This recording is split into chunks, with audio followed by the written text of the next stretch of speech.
டிவிக்கு தரப்ப CBI investigation கேட்கல. அவங்க கேட்டது வந்து சுப்ரீம் கோர்ட்டோட கைட்லைன்ஸை ஒரு கமிட்டி ஃபார்ம் பண்ணி சுப்ரீம் கோர்ட் ரிட்டையர்ட் ஜட்ஜ் அவங்கள வச்சு தான் நீங்கள் அதை மானிட்டர் பண்ணணும், ஸ்டேட் மிஷினரி மேலே எங்களுக்கு நம்பிக்கை இல்லைன்னு சொல்லி தான் அவங்க டிவிக்கு சில கேட்டிருக்காங்க. அவங்க சிபிஐ கேட்கல. மெயின் அப்சர்வேஷன் என்னென்னா வந்து ஸ்டேட் மிஷினரியே எக்ஸ்ட்ராவாக ரன் பண்ணிச்சு. ஸ்டேட் மிஷினரி ஏதோ இந்த ஹெட் ஆஃப் த போலீஸ் டிபார்ட்மெண்ட்டோ இல்லை அந்த சைடு இந்த ஒரு ஐஏஎஸ் கவர்மெண்ட் அஃபிஷியலோ ஏன் அதை ஜஸ்டிஃபை பண்ண வராங்க? ஜூரிஸ்டிக்ஷன் இருக்கா அப்படிங்கிற ஒரு கேள்வியை வந்து சுப்ரீம் கோர்ட் முன் வச்சிருக்கு இல்லைங்களா? அப்போ இந்த ஒரு அடிப்படை சட்ட அறிவு இருக்கிறவங்களுக்கு கூட இதில் வருமா வராதா அப்படிங்கிறது தெரியும். இவ்வளோ பெரிய தவறு வந்து எப்படி நடந்தது? போஸ்ட்மார்ட்டம் இஸ் போஸ்ட்மார்ட்டம், பட் அது ப்ராப்பராக பண்ணணும். இப்போ வந்து இதில் ஸ்டாபிங் இருக்கா, இன்ஜுரி என்ன, ஓவரால் பாடி இன்ஜுரி என்ன, எல்லாமே தான் பார்க்கணும். ஜென்ரல் போஸ்ட்மார்ட்டம் அந்த ரிமூவ் பண்ணிட்டு போட்டு அதை பார்க்குறது தான். அப்புறமேட்டு அதை இன்னும் இது ஃபாரன்சிக் இன்வெஸ்டிகேஷன் இன்டர்னல் ஆகுமெண்ட் அனுப்பிச்சி விட்ருவாங்க, அதான் பண்ணுவாங்க. பட் ஆனால் வந்து ஓவரால் பாடி இன்ஜுரி இதுலேயும் பார்க்கணும். ஸோ அதுதான் இங்கே ரொம்ப இஷ்யூ. ஓவரால் பாடி இன்ஜுரி பார்க்க சொல்ல இங்கே ஸ்டாபிங் இருக்குது, அது கூட்ட நெரிசலில் செத்து போனாங்களா, மூச்சு திணறலில் செத்து போனாங்களா, இல்லை அடிப்பாயங்கள் இருக்கா, உள்காயம் இருக்கா, வெளிக்காயம் இருக்கா, இது எல்லாத்தையும் பார்க்கணும். ஸோ அந்த அளவுக்கு போஸ்ட்மார்ட்டம் எக்ஸ்பர்ட் இருக்காங்களா கேட்டால் என்ன தெரிஞ்சு பெருசாக ரொம்ப ரேஸ்டிகேட். பட் அதுதான் அங்கே கொஸ்டின் ரொம்ப ரைஸ் ஆகுது. ஸோ இந்த சோஷியல் மீடியா இன்ஃப்ளூயன்ஸ் இருக்கனால கவர்மெண்ட்டும் அந்த கேமை ப்ளே பண்ணுற மாதிரி இருக்குது. ஸோ அதுக்கு நான் எதாவது இன்ஃபர்மேஷன் கொடுக்கணும், ஜஸ்ட் ஒரு இன்ஃபர்மேஷன் கொடுக்கணும். அதை கிட்டத்தட்ட வந்து ஒரு north India TV channel debate மாதிரி வரும் கட்சியில். அது மீடியா ட்ரையல் தான் இப்போ நடக்குது. விஜய் சைடும் இல்லை அக்யூஸ்டாக வர வாய்ப்பு அதிகமாக இருக்குது. ஏன்னா one of the party to the proceeding. அதே மாதிரி இங்கே வர சொல்ல இனிமேல் தான் இன்வெஸ்டிகேஷன் ஸ்டார்ட் ஆகுச்சுன்னா எல்லாமே இங்கே கொடுக்கணும். இப்போ இன்வெஸ்டிகேஷன் ஏஜென்சி வந்து கேட்குறது எல்லாத்தையும் கொடுத்தாகணும். ஈவன் வந்து இப்போ நான் பஸ்ஸை கொடுக்க பிரச்சனை இல்லை சொன்னால் அந்த பஸ்ஸையும் அவங்க சீஸ் பண்ணுற வாய்ப்பு அதிகமாக. ஏன்னா அவங்க கவரேஜ் ஆஃப் எவிடன்ஸ் தேவை. அப்போ இங்கேயும் ஒரு சிசிடிவி பஸ் இருந்திருக்கும். ஸோ அதோட எவிடன்ஸ் எடுக்கணும். ஸோ பஸ்ஸை எடுக்கணும். இப்போ ட்ரோன் நிறையா சுற்றிட்டு இருந்து ஏகப்பட்ட ட்ரோன்ஸு. இதை தாண்டி வந்து அங்கே இருந்த இண்டிவிஜுவல்ஸ் எத்தனை பேர் வீடியோ எடுத்திருப்பாங்க. ஸோ விஜய் வரான்னு சொல்லிட்டு ஏகப்பட்ட இண்டிவிஜுவல்ஸ் வீடியோ எடுத்திருப்பாங்க. ஸோ அந்த வீடியோ கிளிப்பிங்ஸில் ஏதாவது ஒன்று கிடைக்கும்.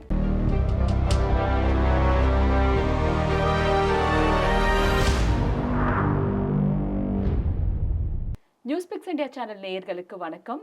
இன்று நம்மிடையே வழக்கறிஞர் காளிதாஸ் அவர்கள் இணைந்திருக்கிறார். காளிதாஸ் வணக்கம். இப்போ விஜயோடைய இந்த கேஸ் வந்து ரொம்ப பரபரப்பாக ஜட்ஜ்மெண்ட் சுப்ரீம் கோர்ட்டில் வந்தது. இது வந்து தமிழ்நாட்டுக்கு ஒரு பின்னடைவு அப்படிங்கிற மாதிரியான பல வாதங்கள் எடுத்து வைக்கிறாங்க. இதுக்கு முக்கிய காரணம் தமிழக அரசனுடைய வழக்கறிஞர்கள் செய்த குளறுபடிகள் அப்படிங்கிறாங்க. இதை நீங்கள் எப்படி பார்க்குறீங்க? ஒரு டபுள் பெஞ்ச் வந்து வேணாம்னு சொல்லுது, ஒரு சிங்கிள் பெஞ்ச் வேணும்னு சொல்லுதுன்னா, பட் அது யாரை கம்யூனிகேட் பண்ண வேண்டிய விஷயங்கள்? இது ரெண்டுத்தையும் கம்யூனிகேட் பண்ண ஒரே ஆள் யாருன்னா பார்த்தீங்கன்னா இந்த those are representing the government. அவங்க தான் வந்து சொல்லி பெரிய குளறுபடி தானே இது. ஒரு நம்ம என்ன சொல்லலாம், டெக்னிக்கலாக வந்து இது பெரிய தப்பு பண்ணியிருக்காங்கன்னு சொல்லலாம்ல. அதை என்ன பண்ணியிருந்துக்கலாம்னா வழக்கறிஞர் இருக்க சொல்ல வந்து இல்லை இந்த கவர்மெண்ட் சைட்லேயும் வந்து ஒரு அப்பீல் கவர்மெண்ட் சைட்லேயே போட்டிருந்துக்கலாம். இது கிளாரிஃபிகேஷன் வேணும், ஒன்று சிஜே கிட்ட கேட்டிருந்துக்கலாம், இல்லைன்னா வந்து இங்கேயே ஃபார்ம் பண்ண சொல்லுங்க, இல்லைன்னா சுப்ரீம் கோர்ட்டு அவங்க ஃபஸ்ட்டு போயிருந்துக்கலாம் இது வேணான்னு சொல்லிட்டு. ஸோ அங்கே இந்த கொஸ்டின் இடிக்குது. ஸோ நீங்கள் ஏன் வரல, இவங்களாம் வந்துட்டாங்களா, நீங்கள் ஏன் வரலங்கிறது தான் அந்த கொஸ்டின் இடிக்குது. அதனால தான் அந்த இடத்துல இந்த எஸ்ஐ டீமில் கொஸ்டின் ரைஸ் ஆகுது. வேறு என்ன பிரச்சனைகள், ஒரு ப்ரொசீஜரை சரியாக ஃபாலோ பண்ணல அப்படிங்கிற பிரச்சனைகள் என்னென்ன இருக்குது இந்த வழக்கு பொறுத்த வரைக்கும்? ப்ரொசீஜர் ஃபாலோ பண்ணலன்னா இது எப்பயுமே நடக்குது. ஒரு சம்பவம் நடந்ததுன்னா எல்லாமே ஒரு பொதுநல மனு போடுவாங்க, அது சம்மந்தப்பட்டவங்க போடுவாங்க, சம்மந்தப்படாதவங்க பெட்டிஷன் போடுவாங்க. ஏன்னா அது லைம்லைட்டில் எடுத்துகிட்டு ஒன்றுங்க ட்ரை பண்ணுவாங்க. ஸோ அதே மாதிரி தான் இது ஒரு ரெப்ரசன்டேஷன். அந்த மதுரையில் பார்த்தீங்கன்னா ஒரு 5 ரெட் பெட்டிஷன் 4 ரெட் பெட்டிஷன் இருக்குது. அதே ரெப்ரசன்டேஷன். அதில் 2-3 ப்ரேயர் வருது. அதில் சிபிஐ இன்வெஸ்டிகேஷன் வேணும்னு கேட்குறாங்க, ஒருத்தர் வந்து காம்பன்சேஷன் வேணும்னு கேட்குறாங்க. அப்புறமேட்டு இது மாதிரி நடக்கக்கூடாது எஸ்ஓபி போடணும்னு சொல்கிறாங்க. இந்த எஸ்ஓபி இன்றைக்கி நேற்று பிரச்சனை கிடையாது. இது ஆல்ரெடி வந்து விஜய் வந்து எனக்கு பர்மிஷன் கேட்டு போட்ட பெட்டிஷன்லேயே அப்போயே அங்கே சிங்கிள் பெஞ்ச் சொல்லிட்டாங்க, இதுக்கு ஒரு எஸ்ஓபி ஃபார்ம் பண்ணுங்கள். ஸோ ஸ்டாண்டர்ட் ஆப்ரேட்டிங் ப்ரொசீஜர் எப்படி நடக்கணும் மீட்டிங் அது ஒரு ஃபார்ம் பண்ணுங்க சொல்லி அது ஒரு பெண்டிங்கில் இருக்குது. ஸோ அங்கே 8 அப்படி ஒரு ரிட்லையும் பெண்டிங் இருக்குது, இங்கேயும் பெண்டிங் இருக்குது. ஸோ இன்பிட்வீனில் இது நடந்த சம்பவமே எல்லாமே இந்த வெக்கேஷன் கோர்ட்டில் நடந்த சம்பவங்கள். ஸோ ரெகுலர் கோர்ட் ப்ரொசீடிங் கிடையாது. இந்த பூஜா ஹாலிடேஸில் வெக்கேஷன் கோர்ட் உட்காடுறாங்க. ஸோ அதனால் வந்து அங்கே லிமிட்டட் கிரவுண்ட்ஸாக இருக்குது, அங்கே அரைஸ் பண்ணுறதுக்கோ இது பண்ணுறதுக்கும் இருக்குது. அதனால தான் அந்த கன்ஃபியூஷன் க்ரியேட் ஆகுது. ஸோ ரெகுலர் பெஞ்சாக இருந்தால் கூட இது வேறு மாதிரி போயிருக்கும். டிலே எல்லாம் கொஞ்சம் வந்து டேட் வாங்கி ஹியர் பண்ணியிருப்பாங்க. இந்த 1 டே ஜட்ஜ்மெண்ட்னால தான் அந்த இவ்வளோ பிரச்சனை. இப்போ நீதியரசர் செந்தில்குமார் அவர்கள் உபயோகித்த வார்த்தைகள் விஜயை பற்றி, அதுதான் வந்து பெரிய பேசு பொருளா இல்ல, இல்ல. ஆகியிருக்கு என்னைக்குமே வந்து அப்படிங்கிறாங்க. ஒவ்வொரு காலத்துலயும் நீதிமன்றம் என்ன சொல்லுதுன்னா, கமெண்ட் வந்து மெயின் பார்ட் ஆஃப் ஜட்ஜ்மென்ட் கிடையாது. கமெண்ட் வந்து அது ஜென்ரலா வர கமெண்ட். அது ஓவராலா வர சொல்ல வந்து ஒரு பப்ளிக் ஃபிகர் வந்து அவங்க இன்னும் காஷியஸா இருக்கணும்னு சொல்றது கமெண்ட் ஜென்ரலா. விஜய்க்கு இந்த ஃபர்ஸ்ட் கமெண்ட் கிடையாது. ஆல்ரெடி வந்து விஜய்க்கு இன்கம் டாக்ஸ் கேஸ் நினைக்கிறேன். அதுலயும் விஜய்க்கு மேல ஒரு கமெண்ட்லாம் ரைஸ் பண்ணாங்க. அதுக்கு சுப்ரீம் கோர்ட் போனாங்க. ஸோ அந்த கமெண்ட் ரிமூவ் பண்ண சொல்லி. பட் அத வந்து ஈவன் ஜட்ஜ் எல்லாருமே இங்க சொல்ல அவங்க அந்த ஓவரால் பாசிங்ல பேசுற விஷயங்கள வந்து இப்ப ஹைலைட் பண்றோம். அதுதான் விஷயம். இந்த கமெண்ட் பாசிங் வந்து ஜென்ரலா நடக்கும். கோர்ட் ப்ரொசீடிங் எல்லாமே நடக்கும். சிலது ஜட்ஜ்மென்ட்டோட வரும். சிலது ஓரல் கமெண்ட்டா போயிரும். இங்க ஹைகோர்ட் அத வந்து நம்ம வந்து மீடியா கவரேஜ்னால அது எல்லாமே ரொம்ப எஸ்டாப்ளிஷ் பண்ணி ரொம்ப ஹைலைட் பண்றனால. ஸோ வாட் ஆர் ப்ரொசீஜர்னா ஆப்பரேட்டிங் ப்ரொசீஜர் தான் அதுதான் நம்ம ஃபாலோ பண்ணணும். இதுல என்ன சொல்லியிருக்காங்க அதுதான் முக்கியம். இந்த கமெண்ட்ட பேஸ் பண்ணிட்டு போறதெல்லாம் வந்து ஒரு மீடியா ஹைப்க்கு தான் போறது. இப்போ வந்து சுப்ரீம் கோர்ட் ஜட்ஜஸ் அப்சர்வ் பண்ண விஷயங்கள்ல அஹ், ரொம்ப பெரிய விஷயமா நீங்க எதை பார்க்குறீங்க? சுப்ரீம் கோர்ட் ஃபஸ்ட்டு இது என்ன அப்சர்வ் பண்ணுறாங்கன்னா, எல்லாத்துக்கும் நீங்க சிபிஐ என்கொயரி வேணும்னு கேட்குறது ரொம்ப தப்பான விஷயம். அப்போ சிபிஐ ஓவர்லோட் ஆயிரும். ஸோ இது மாரி நீங்க கேட்டுட்டே இருந்தீங்கன்னா, அது ஒண்ணும் பண்ண முடியாது. பட் ஏன் அது சிபிஐக்கு போறதுக்கான ரீசன் என்ன சொல்றாங்கன்னா, ஒரு ஜஸ்டிஃபிகேஷன் பண்றாங்கன்னா, அதுக்கு ஒரு ஜட்ஜ்மெண்ட் கோட் பண்றாங்க. கல்கட்டா ஜட்ஜ்மெண்ட் கோட் பண்ணிட்டு சொல்றாங்க நெசசிட்டி வருது. என்ன அப்சர்வேஷன்னா 2 மெயின் அப்சர்வேஷன் என்னன்னா வந்து, ஸ்டேட் மிஷின ஏன் எக்ஸ்ட்ராவா ரன் பண்ணிச்சு? ஸ்டேட் மிஷன் ஏதோ இந்த ஹெட் ஆஃப் த போலீஸ் டிபார்ட்மெண்ட்டோ, இல்ல அந்த சைடு இந்த ஒரு ஐஏஎஸ் கவர்மெண்ட் அஃபிஷியலோ ஏன் அத ஜஸ்டிஃபை பண்ண வராங்க? ஈவென்ட் நடந்து போச்சு. ஸோ சோசியல் மீடியா ரொம்ப ஹைப் இருக்கு. அத கண்ட்ரோல் பண்றதுக்கு ஒரு ஜஸ்ட் ஒரு ஃபர்ஸ்ட்டு ஒரு பிரைம் ஆஃபீஸர் இன்ஃபர்மேஷன் குடுக்கணும்னு வச்சு அந்த டர்ன்ல வந்து அவங்க வந்து பேச ஆரம்பிச்சுடுறாங்க. இல்ல, இல்ல இந்த சைடு இல்ல. ஒரு அப்பன்னா அது என்ன ஜஸ்டிஃபை டோனா மாறிடுது. என்ன நடந்துன்னு சொல்ல வந்து ஜஸ்டிஃபை டோனா மாறுது. அப்ப வந்து ஒரு ஸ்டேட் மினிஸ்ட்ரி ஜஸ்டிஃபை பண்ணும்போது, எப்படி அத அவங்க இம்பார்ட் இன்வெஸ்டிகேஷன் இருக்கும். ஒரு இன்வெஸ்டிகேஷன் மேல ஒரு கொஸ்டின் வரும்ல. அப்படி அந்த விஷயம்லாம் வரல. இது ஸ்டேட்டுக்கும் நல்லது தான் இந்த விஷயம் பண்ணது. ஏன்னா, யார் மேலயும் குறை சொல்ல வேணாம். இப்போ இது தேர்ட் பார்ட்டியே கை காட்டி போயிடலாம். இப்போ என்னதான் எண்ட் ஆஃப் த ரிசல்ட் வந்து ஸ்டேட் வந்து மாத்தி சொன்னாலுமே, இல்ல, இல்ல இவங்க இன்வெஸ்டிகேஷன் சரியில்ல. அதனால தான் ரிசல்ட் வந்துச்சு சொல்லாம, இப்போ வந்து 2 பேருக்கு இல்லாம 3ஆவது நபர் வர சொல்ல, இப்ப இந்த இன்வெஸ்டிகேஷன் கன்க்ளூட் ஆக சொல்லியுமே இதே ரிசல்ட் தான் சொன்னாங்கன்னா, பட் இவங்களது வெற்றி தானே அது. ஸ்டேட்டுக்கு பிரச்சனை கிடையாதுல்ல. ஜூரிஸ்டிக்ஷன் இருக்கா அப்படிங்கிற ஒரு கேள்வியை வந்து சுப்ரீம் கோர்ட் முன் வச்சிருக்கு இல்லைங்களா? அப்ப இந்த ஒரு அடிப்படை அஹ், சட்ட அறிவு இருக்கிறவங்களுக்கு கூட இதுல வருமா வராதா அப்படிங்கிறது தெரியும். இவ்வளோ பெரிய தவறு வந்து எப்படி நடந்தது? இது வந்து ஜென்ரலா என்னன்னா வந்து ஜூரிஸ்டிக்ஷன் பாயிண்ட் வந்து பெஞ்ச் பிரிக்கிறாங்க. மதுரை பெஞ்ச் தான் பிரிக்கிறாங்க. மதுரை பெஞ்சோட ஜூரிஸ்டிக்ஷன்ல தான் அந்த அஃபெண்டான ஏரியா அங்க வருது. பட் இது போட்டது வந்து எஸ்ஓபிக்காக. எஸ்ஓபி வந்து ஸ்டாண்டர்ட் ஆப்பரேட்டிங் ப்ரொசீஜர் இங்க வேணா பண்ணலாம். ஓவரால் தமிழ்நாட்டுக்காக போட்டது பெட்டிஷன் தான் அது. இந்த மெயின் பெட்டிஷன் வந்து சிங்கிள் பெஞ்ச் விசாரிச்ச பெட்டிஷன் எஸ்ஓபிக்காக மட்டும் தான். அது வந்து it is not about TVK, it is not about அந்த இன்சிடென்ட் பத்தியே கிடையாது. ஒரு standard operating procedure for all public meetings, public gatherings அதை எப்படி நடத்தணும், அது ஒரு ப்ரொசீஜர் கைட் பண்ணுங்க சொல்லதான் அது இது. பட் அதில் வந்து எக்ஸ்டெண்டடாக உள்ளே போனதா அதில் ஒரு டிஸ்கஷனில் போனப்ப இது ஏன் வந்துச்சுன்னு கேள்வி கேட்க சொல்லலாம். அந்த விஷயத்தை பற்றி பேச சொல்ல தான் அது டிவிக்குள்ளே போதோ இல்லை அந்த கரூர் இன்சிடென்ட்குள்ளே போகுது. ஸோ அந்த ப்ரொசீடிங் கால் ஃபார் பண்ண சொல்ல அந்த பற்றி டிஸ்கஷன் போகுது. அது அப்படியே டைவர்ட் ஆகி அப்படியே போய் ஸோ அதோட என்கொயரி டிவிஷனு அதை பற்றி பேச ஆரம்பிச்சு. ஸோ கவர்மெண்ட் அதை பதில் சொல்கிறாங்க. பட் அதை ஜஸ்டிஸ் வந்து கனாட் கன்சிடர் ப்ராப்பராக இல்லைன்னு அவர் ஃபீல் பண்ணார். அதனால தான் எஸ்ஐடி ஃபார்மேஷனே போச்சு. ஸோ அதுதான் இப்போ இஷ்யூ வந்து it is not about the petition. Petition வந்து it's only SOP. So SOP well within the jurisdiction. But அந்த எஸ்ஓபியே வந்து இப்போ சுப்ரீம் கோர்ட் உடனே கேட்குறாங்க. எஸ்ஓபின்னு வந்துட்டாலே அது amount to convert as a public inter litigation. Public inter litigation பெஞ்சில் தான் போகணும். அது ஜென்ரல் ரூல். இது வந்து இண்டிவிஜுவல் ரிட்டில் வராது. ஸோ அதை வந்து இந்த நம்பரிங் ஏரியாவோ இந்த வெரிஃபிகேஷன் ஆஃபீஸர் ஏரியாலையோ அதை வந்து அவங்க கைட் பண்ணியிருக்கணும். நான் அதெல்லாம் சொல்லலாம். இது வந்து வெக்கேஷன் பெஞ்சுனால எல்லாமே கொஞ்சம் எமர்ஜென்சியாக நடக்கும். நம்பரிங்லேருந்து எல்லாமே எமர்ஜென்சியாக நடக்கும். சிங்கிள் டே ஒரு 2 டேஸ் முன்னாடி போடும்போது அதுவும் எமர்ஜென்சி ஏரியா இந்த 29 டே அப்படி சிங்கிள் டே தான் சிட்டிங்கே உட்காருவாங்க. ஸோ அந்த அடிப்படையில் நம்பரிங் செக்ஷனில் அந்த நம்பரிங்னால இந்த கொலை அப்படி நடந்துக்கும். ஸோ இது செஷனும் இருக்கும், ரிஜிஸ்ட்ரியோட ப்ராப்ளமாக தான் இருக்கும் இது.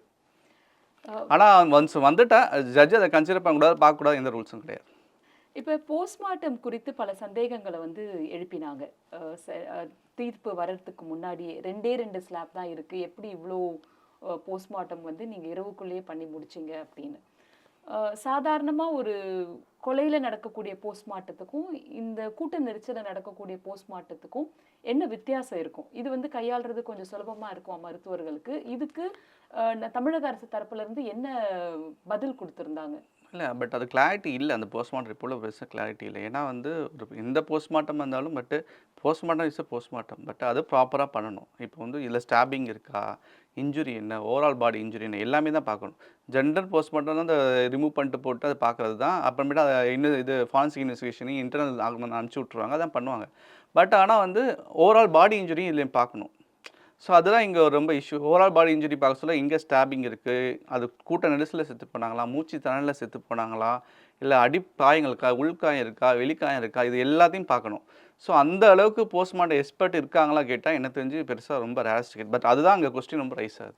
இல்லை, ஒரு இரவுக்குள்ள 2 டேபிள் தான் இருக்கு அப்படிங்கிற பட்சத்துல 41 பேருக்குமே வந்து எப்படி அவ்வளோ துரிதமா பண்ணாங்க அப்படிங்கிற கேள்விக்கு அரசு தரப்புல இருந்து என்ன மாதிரியான பதில் வந்தது? இல்லை அந்த பதில் வந்து பெருசாக அவங்க எங்களுக்கு அது அவங்க கேள்வி என்ன கேட்டாங்களா, அது பண்ண முடியுமா, எங்ககிட்ட எல்லாம் எக்யூப்மெண்ட் ஃபஸ்ட்டு நைட்டு போஸ்ட்மார்ட்டம் பண்ணலாம்னா அதுக்கு ஒரு ஆர்டர் இருக்குது, அது ப்ரொசீஜர் ஃபாலோ பண்ண சொல்கிறாங்க.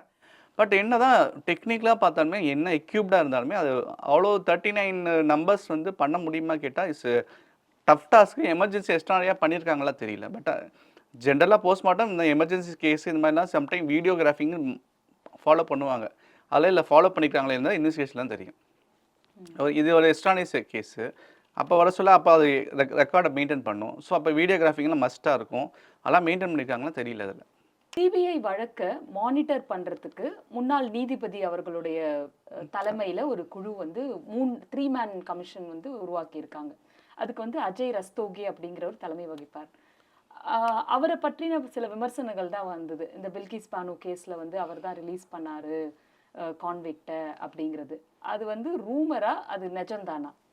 இல்லை இப்போது அவர் ரிலீஸ் பண்ணாருங்கிறது ஒரு ஜட்ஜியோட வேலை, ஜட்ஜ்மெண்ட் போடுற வேலை தான். அது என்ன ஜட்ஜ்மெண்ட்னு பார்க்கறது கிடையாது ஃபர்ஸ்ட் ஆஃப் ஆல். அதே தாண்டி இந்த பில்கிஸ் பானு கேஸில் அவருக்கு என்ன சம்மந்தம்னா, அங்கே என்ன நடக்குது, அந்த ஃபர்ஸ்ட் அக்யூஸ்ட் வந்து என்னை வந்து நன்னாடி தெரியல விடுதலை பண்ண சொல்லிட்டு கேஸ் போடுறாரு. எங்கே குஜராத்லேயும் போடுறாரு, மகாராஷ்டிராலையும் போடுறாரு. அவர் என்ன சொல்கிறாருன்னா, குஜராத்தில் என்ன பண்ணுறாங்க, இந்த கேஸ் நடந்த மகாராஷ்டிராவில் எங்களுக்கு ஜூடிஷியேஷன் வராது, ஆனால் டிஸ்மிஸ் பண்ணுறாங்க குஜராத்தில். ஸோ அந்த ஜுடிஷியேஷன் கான்ட்ரடிக்ஷன் வர சொல்ல அவரோட ஜட்ஜ்மெண்ட் ஒரு அப்பீல் சுப்ரீம் கோர்ட்டில் போகிறாங்க. சுப்ரீம் கோர்ட்டில் என்ன பண்ணுறாங்க, எந்த ஸ்டேட்டுக்கு இல்லை பவர் இருக்குது, எதை குஜராத்தா இல்லை மகாராஷ்டிராவா, அந்த கொஸ்டின் ரைஸ் பண்ண சொல்ல சுப்ரீம் கோர்ட்டில் அந்த அப்போ பெஞ்சு அவருக்கு கிடையாது, அதுவும் பெஞ்சு தான், 2 ஜட்ஜு தான் இருந்தாங்க. என்ன சொல்கிறாங்க, இப்போ வந்து இது ப்ரொசீஜர் பார்க்க சொல்ல even though judgment are delivery in Maharashtra இருந்தாலும் அது கமிட்டட் டு குஜராத்துக்கு அமிச்சிட்டாங்க. ஸோ குஜராத்தோட கவர்மெண்ட்டுக்கு பவர் இருக்குது. ஸோ குஜராத் கவர்மெண்ட்டை போய் நீங்கள் கன்சிடர் பண்ணுங்க சொல்லி ரெப்ரஸன்டேஷன் தான், general representation turn out to government. அதுதான் தவிர இங்கே விடுதலை சிலைங்க எந்த ஜட்ஜ்மெண்ட் அவர் போடல. Representation maybe consider by the government. அதான் எப்பயுமே ஒரு ரெப்ரஸன்டேஷன் கொடுத்தோம்னா அது கவர்மெண்ட் கன்சிடர் பண்ணுங்க சொல்லி அதை ஃபார்வர்ட் பண்ணுறது தான் ஜட்ஜோட. அது கன்சிடர் பண்ணலாமா வேணாமா, சரி ஃபஸ்ட்டு கன்சிடர் பண்ணால் அதுக்கு தான் கவர்மெண்ட் கிட்ட போகுது. கவர்மெண்ட் தான் அதை கன்சிடர் பண்ணுறாங்க, கன்சிடர் பண்ணி ரிலீஸ் பண்ணுறாங்க. ரிலீஸ் பண்ணப்போ திருப்பி வந்து அதுக்கு மேலே பில்கிஸ் பானு தரப்பில் வந்து சுப்ரீம் கோர்ட்லேருந்து கேஸ் போடுறாங்க. சுப்ரீம் கோர்ட்டில் கேஸ் போட்டப்போ அந்த சுப்ரீம் கோர்ட் கேஸ்லேயே அந்த ஜட்ஜ்மெண்ட்டில் சொல்ல அந்த பெஞ்சுக்கு இங்கே வந்து ஃபஸ்ட் அக்யூஸ் வந்து ஏகப்பட்ட விஷயத்தை மறைச்சிருக்காரு. ஸோ அந்த கோர்ட் ஜட்ஜ்மெண்ட்டுக்கே மறைச்சி பல விஷயம் பண்ணியிருக்காரு. அவர் வந்து மகாராஷ்டிரா அப்ரோச் பண்ணது சொல்லவே இல்லை, சிபிஐ வந்து இதை ரிஜெக்ட் பண்ணது சொல்லவே இல்லை, ஏகப்பட்ட விஷயத்தை சொல்லாமல் மறைச்சி இந்த ஒரே ஒரு இதுதான் எனக்கு வந்து ஜுடிஷியேஷன் பிரச்சனை அப்படின்னு ஒரு பெட்டிஷன் போட்டு அந்த டைரக்ஷன் வாங்கியிருக்காரு. ஸோ வந்து it is a fault on the accused side தான். அதாவது பெஞ்சை வந்து சில விஷயங்கள் மறைக்கிறனால அந்த டைரக்ஷன் கொடுத்துருக்காங்க, இல்லைன்னா அதுவே அங்கேயே முடிஞ்சிருக்கும்னு சொல்லி தான் அந்த பெஞ்சை டிஸ்கஸ் பண்ணாங்க ஜட்ஜ்மெண்ட்டை. ஸோ வந்து பேசிக்காக ஜட்ஜ்மெண்ட் இப்போ இந்த ஜட்ஜ்மெண்ட் இப்போ வந்து கொலை குற்றத்தில் வந்து ஒரு ஜட்ஜு போட்டோன்னா அவருக்கு இந்த கலர் எப்பயுமே ஜுடிஷியரி மேலே கலர் போஸ்ட் இன்றைக்கி நேரத்தில் இல்லை, எப்பயுமே நடக்குது. ஸோ இப்போனாலும் சோஷியல் மீடியா ஹைப் இருக்கனால வந்து கொஞ்சம் எல்லாருமே ஒரு கலர் போஸ்ட்டாங்க. எந்த கலர் போஸ்ட்னா யாருக்கும் எதுவும் ஆக போகிறது கிடையாது. ஈவன் மெட்ராஸ் ஹைகோர்ட் பெஞ்ச் மேலே கலர் போஸ்ட்னாமே அவரும் தான் சொல்லிட்டார், இதை பற்றி நான் கவலைப்படுறது கிடையாதுன்னு. ஏன்னா இது மாதிரி ஏகப்பட்ட பேருமே கலர் பூசிருக்காங்க. இது மாதிரி இவர் ஒரு சார் இந்த சார். ஸோ அவங்க வந்து அவங்க வேலையை அவங்க படுத்து போயிடுவாங்க, அவங்க இதை பற்றிலாம் கவலைப்படுற ஆளும் கிடையாது. இப்போ சிபிஐக்கு வழக்க மாற்றி தீர்ப்பு வந்தது சரி, அதை மானிட்டர் பண்ணுறதுக்கு ஒரு கமிஷன் தனியாக அமைக்கப்படுறது அப்படிங்கிறது புது விஷயமா அல்லது எப்பவுமே வழக்கத்தில் இருக்கிற ஒன்று தானா? மானிட்டரிங் கமிட்டி எப்பயுமே ஃபார்ம் பண்ணுவாங்க, ஜென்ரலாக பண்ணுவாங்க, இதெல்லாம் பண்ணுவாங்க. இப்போ என்னென்னா எப்பயுமே இந்த கமிஷனால் என்ன பிரயோஜனம் இது ஜென்ரலாக பார்த்தீங்கன்னா ஒரு கமிஷன் ஃபார்ம் பண்ணால் கமிஷன் ஒப்பீனியன் மட்டும் தான் கொடுக்க முடியும். ஒரு கமிஷன் தனியாகவும் இன்வெஸ்டிகேஷன் தனியாக இருந்ததுன்னா கமிஷன் பாட்டு அதை தனியாக இன்வெஸ்டிகேஷன் பண்ணி அது ஒப்பீனியன் கொடுத்துட்டு போயிடும். பட் இன்வெஸ்டிகேஷன்னா அவங்க தான் வந்து சார்ஜ் ஷீட் போட போகிறது, அவங்க தான் கேஸை நடத்த போகிறது, எல்லாமே அவங்க தான் பண்ண போகிறாங்க. பட் இது ஒரு மாதிரி ஜாயிண்ட் அரசு கொஞ்சம் பெட்டராகும்னு தோணுது.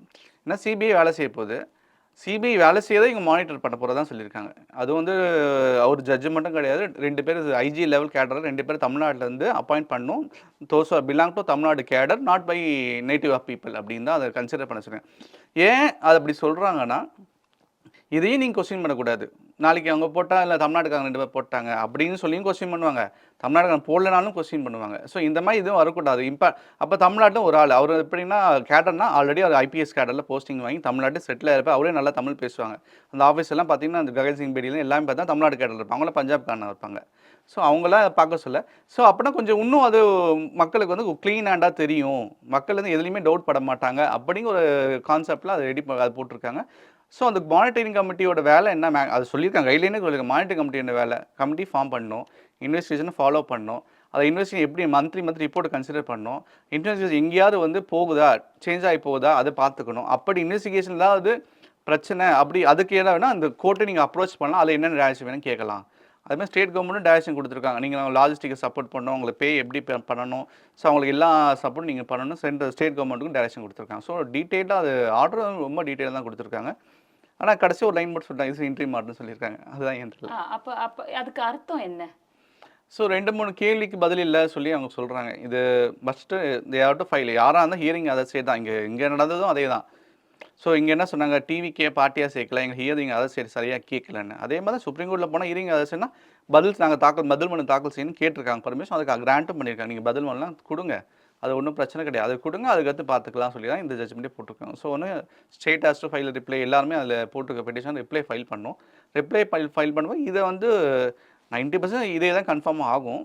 இல்லைன்னா அதில் எதாவது சேஞ்சஸ் தான் பண்ணுவாங்க. வழக்கு போட்டு 2 பேர் பார்த்தீங்கன்னாக்கா அதுக்கப்புறம் இது எங்களுக்கு தெரியாது, தெரியாமல் நாங்கள் வந்து போட்டுட்டோம் அப்படின்னு ஒரு சில அலிகேஷன்ஸ் அவங்க கோர்ட்ல வச்சாங்க. ஜட்மெண்ட்டுக்கு முன்னாடி அவங்க இல்லை அது வந்து கோர்ட்டில் அவங்க வைக்கல. அவர் வந்து கவர்மெண்ட் சைடு அட்வொகேட் தான் அதை ப்ரெசென்ட் பண்ணார். இது மாதிரி அவங்க சொல்லியிருக்காங்க, இந்த மீடியாவில் வந்திருக்கு, ஸோ இதையும் நீங்கள் கன்சிடர் பண்ணலாம். ஜட்ஜி அதையும் கன்சிடர் பண்ணலாம். ஸோ அதையும் சேர்த்து விசாரிப்போம், ஒன்றும் பிரச்சனை கிடையாது. So let the CBI has to enquiry all that issue including that also. அவங்க இன்ட்ரெஸ்ட்டாக போட்டாங்களா, இல்லை இன்ட்ரெஸ்ட் பார்ட்டியா, இல்லை யாராவது ஃபோர்ஸ் பண்ணி போட்டாங்களா, இது எல்லாத்தையும் பார்த்து போகணும். ஸோ அதில் 3 பேர் போட்டாங்க. அந்த 3 பேரில் 2 பேர் மேலே இது சொல்லியிருக்காங்க. 3வது இன்னொருத்தர் கூட சிபிஐ இன்வெஸ்டிகேஷன் கேட்டிருக்காங்க.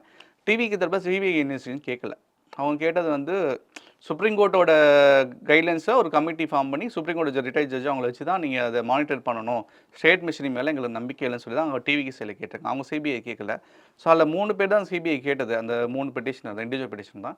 ஸோ இது அதுன்னு போக சொல்ல இப்போ வந்து சிபிஐ இன்வெஸ்டிகேஷன் இருக்குது, சுப்ரீம் கோர்ட் மானிட்டர் கமிட்டி 2மே மெர்ஜான மாதிரி இது போட்டாங்க ஆர்டர். சிபிஐக்கு வழக்கு மாறினது அரசாங்கத்துக்கு ஒரு செட்பேக் அப்படிங்கிற மாதிரியான கருத்துக்கள் பரவ தொடங்கி இருக்கு. இப்போ வழக்கு விசாரணைக்கு வந்ததுக்கு அப்புறமா டிவிக்கே என்னென்ன மாதிரியான கேள்விகளுக்கு பதில் சொல்ற மாதிரியான சூழல் வரும்? அது அதிகப்படியா அவங்கள பிரச்சனைக்குள்ளாக்க கூடிய கேள்விகளா எதெல்லாம் இருக்கும்? இல்லை இது இப்போ செட்பேக் சொல்ல முடியாது. ஸோ இன்வெஸ்டிகேஷன் இப்போ ஏன்னா கவர்மெண்ட் ஃபார்ம் பண்ண மிஷினை தாண்டி ஒன்று வெளியே போயிருக்கா, ஒரு வகையில் கவர்மெண்ட் எடுத்த டிசிஷன் ரைட்டாக தப்பான்னு போகிற மாதிரி தான் இருக்கும். செட்பேக் என்றைக்குமே இதை கன்சிடர் பண்ண முடியாது. அப்படி இல்லை, அதாவது அரசாங்கத்தில் இருக்கக்கூடிய அதிகாரிகள் வந்து எப்படி பேசலாம் அப்படிங்கிற கேள்வியை கேட்டிருக்காங்க. இல்லை அதுதான் சொல்கிறேன். ஏன்னா வந்து இப்போ வந்து சோஷியல் மீடியா இன்ஃப்ளூயன்ஸ் அதிகமாகிடுச்சுன்னா கவர்மெண்ட்டும் சோஷியல் மீடியா இறங்குற அளவுக்கு ஆயிடுச்சு. இல்லைன்னா கவர்மெண்ட் எதுக்குன்னா இதுக்கு விசாரணை கமிஷன் அளிக்கப்பட்டது. இப்படி தான் வந்து நீங்கள் மற்ற பாஸ்ட் கவர்மெண்ட்டில் பார்த்தீங்கன்னா இதுக்கு ஒரு கமிஷன் ஃபார்ம் பண்ணிட்டோம், முடிஞ்சு போச்சு, அப்படி தான் போயிடும். இப்போ இந்த சோஷியல் மீடியா இன்ஃப்ளூயன்ஸ் இருக்கனால கவர்மெண்ட்டும் அந்த கேமை ப்ளே பண்ணுற மாதிரி ஆயிடுது. ஸோ அதுக்கு நான் ஏதாவது இன்ஃபர்மேஷன் கொடுக்கணும், ஜஸ்ட் ஒரு இன்ஃபர்மேஷன் அதாவது கிட்டத்தட்ட வந்து ஒரு north India TV channel debate மாதிரி வரும் கட்சியில். அது மீடியா ட்ரையல் தான் இப்போ நடக்குது, பாதி தான் நடக்குது மீடியா ட்ரையல் தான். ஸோ மீடியா ட்ரையலில் கவர்மெண்ட்டும் சரியாக தப்பு அந்த பார்ட்டி இறங்குற மாதிரி ஆயிடுது. ஸோ அதனால தான் அதுக்கு ரீசன் அவுட் பண்ணுறதுக்கு இல்லை நாங்களும் சரியாக பண்ணியிருக்கோம் ரீசன் அவுட் பண்ணுறதுக்கு. அப்போ தான் வந்து அவங்க சைடை வந்து ஸ்டாண்டை கவர்மெண்ட் அஸ் அ பார்ட்டியாக அவங்க ஸ்டாண்டை ப்ரூவ் பண்ணுறதுக்கு ட்ரை பண்ணுறாங்க. பட் வந்து அது ப்ராப்பர் கைட்லைன்ஸ் இல்லாமல் பண்ணுறாங்க தான் என்ன பற்றியும் கருது. அது இண்டிவிஜுவலாக அது இல்லை நம்ம செட்பேக்கை ஓவர்லைன் பண்ணிடுவோம், அந்த ஆஃபீஸ் லெவலில் பண்ணிடுவோம் ட்ரை பண்ணியிருக்க முயற்சி தான், அதுதான் பெரிய செட்பேக் ஆயிருக்கு. இல்லை கவர்மெண்ட் விட்டுருந்தா இவ்வளோ எந்த பிரச்சனை கிடையாது. இப்போ கமிஷன் மேலே போயிருந்தா இல்லைன்னா சம்டைம் போன ஆட்சியில் இதுமாதிரி நடந்திருக்கு. அப்போ டக்குனு அவங்களேருந்து நாங்கள் சிபிஐ கொடுத்துறோம், நாங்கள் வந்து ரொம்ப ஜென்யூனாக இருக்கோம், நாங்கள் சிபிஐக்கே கொடுத்தோம், ஒன்றும் பிரச்சனைகளை சொல்லிட்டு போயிடுவாங்க. ஸோ இதுமாதிரி ஒவ்வொரு டைம் அஜித் குமார் வழக்குலையும் வந்து முன் வந்து சிபிஐக்கு இவங்களே தான் வந்து அதை கொடுத்தாங்க. அந்த மாதிரி இதுக்கு ஏன் கொடுக்கல அவங்க?